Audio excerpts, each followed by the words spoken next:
بسم اللہ الرحمن الرحیم۔ الصلاۃ والسلام علیک یا رسول اللہ وعلی آلک و اصحابک و ازواجک یا حبیب اللہ۔ السلام علیکم ورحمۃ اللہ وبرکاتہ۔ اللہ پاک کی سلامتی آپ پر ہو اور آپ خوش و باش ہو۔ در نبی یوٹیوب چینل کے ناظرین، آپ کو عبدالکریم اتاری قادری در نبی یوٹیوب چینل کی اسکرین پر خوش آمدید کہتا ہے۔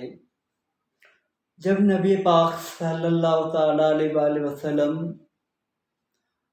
کے پاس لوگوں کا مجموعہ ہونے لگا، سب سے زیادہ فکر کس کو ہوئی؟ سب سے زیادہ فکر یہود کو ہوئی۔ انہوں نے سوچا کہ اگر یہ شخص لوگوں کی عقیدتوں کا مرکز رہا اور لوگ ایک ایک کر کے ان کے قریب ہو گئے تو پھر ہماری تو دکانداری ختم ہو جائے گی۔ ناظرین، اگر تو یہ ہمارے سوالوں کے معقول جواب دیں گے، پھر ہماری دکانداری ختم ہو جائے گی، تو ایسے کرتے ہیں، ان سے بحث یعنی مناظرہ کرتے ہیں۔ اگر تو یہ ہمارے سوالوں کے معقول جواب دے گئے تو پھر اگلا مرحلہ کیا ہوگا اور لاہے عمل کیا ہوگا، یہ پھر دیکھیں گے۔ ناظرین، ویڈیو دیکھنے کے لیے آپ اگر نبی پاک صلی اللہ تعالیٰ علیہ وآلہ وسلم سے محبت کرتے ہیں تو آپ ویڈیو مکمل دیکھنا، کہیں بھی نہیں جانا اور لائک ضرور دینا۔ کہا تم پڑھے لکھے ہو، سلیقہ شعار ہو، بات کرنے کا ڈھنگ بھی ہے۔ یعنی یہود ایک شخص کے پاس گئے جو ان کا پڑھا لکھا تھا۔ جب وہ سوالوں کا ڈھیر گٹھڑی باندھ کر میرے آقا مکی مدنی مصطفیٰ صلی اللہ تعالیٰ علیہ وآلہ وسلم کے پاس گئے، جب یہ شخص لوگوں کی عقیدتوں کا مرکز رہا، جب لوگ ارد گرد ہوئے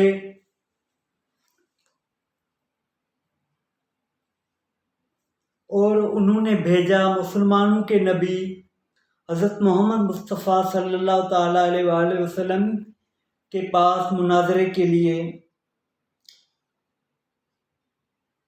وہ سوالوں کی گٹھڑی جب حضور کو دیکھا تو ان کے سوالوں کی گٹھڑی گر گئی۔ دیکھنے سے ہی ان کے سوال ہوا میں اڑ گئے۔ فرمایا، عبداللہ ابن سلام، آؤ، کدھر آئے ہو؟ یعنی اس کا نام عبداللہ ابن سلام تھا۔ عرض کی، حضور، آپ کا غلام بننے آیا ہوں۔ جس کو مناظرے کے لیے بھیجا گیا تھا وہ خود آقا کا غلام بن گیا۔ تیری تک کے اداؤں میں مرید ہو گئی، سارے سوال بھول گئے، کہاں میں غلام بننے آیا ہوں؟ کیا بننے آیا ہوں؟ غلام بننے آیا ہوں۔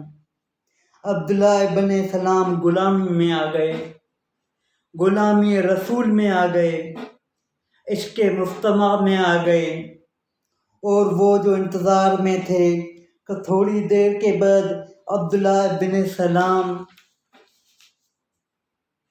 آئیں گے اور ساری کہانی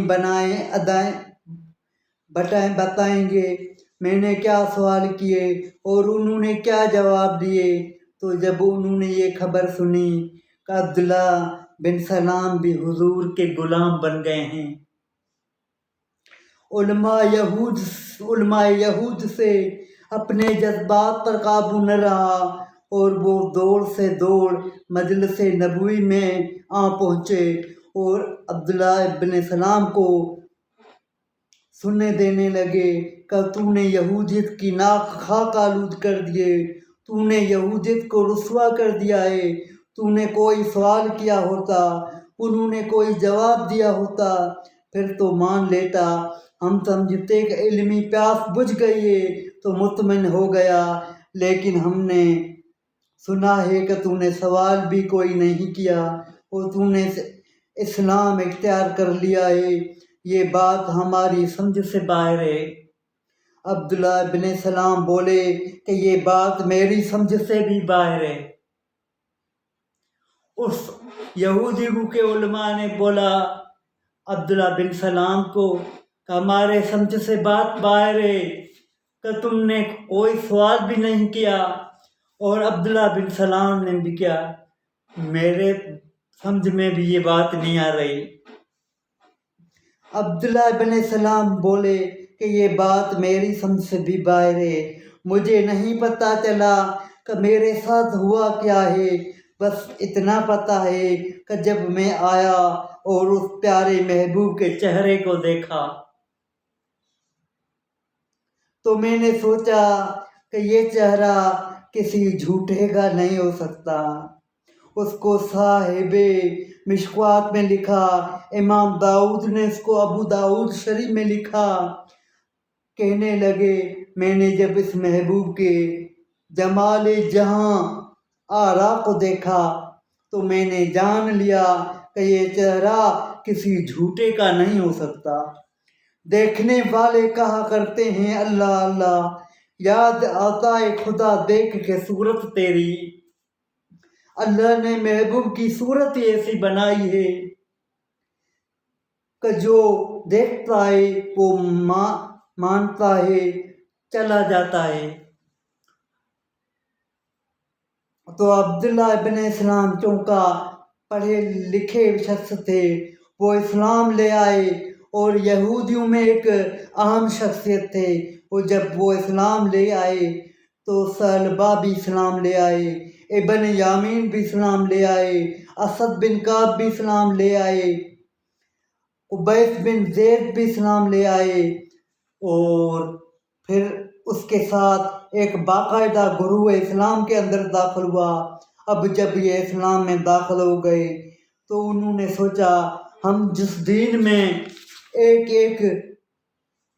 ایک عمر گزاری ہے، وہاں ہفتے کے دن کی تعظیم ہوتی تھی، اونٹ کا گوشت اور اونٹ کا دودھ یہ یہودیت کے اندر نہیں کیا جاتا ہے، اور نہ اونٹ کا گوشت کھایا جاتا ہے، تو ہم جس دین میں رہے ہیں وہاں اونٹ کا گوشت کھانا جائز نہیں ہے، دودھ پینا جائز نہیں ہے، ہفتے کے دن کی تعظیم کا حکم دیا گیا ہے۔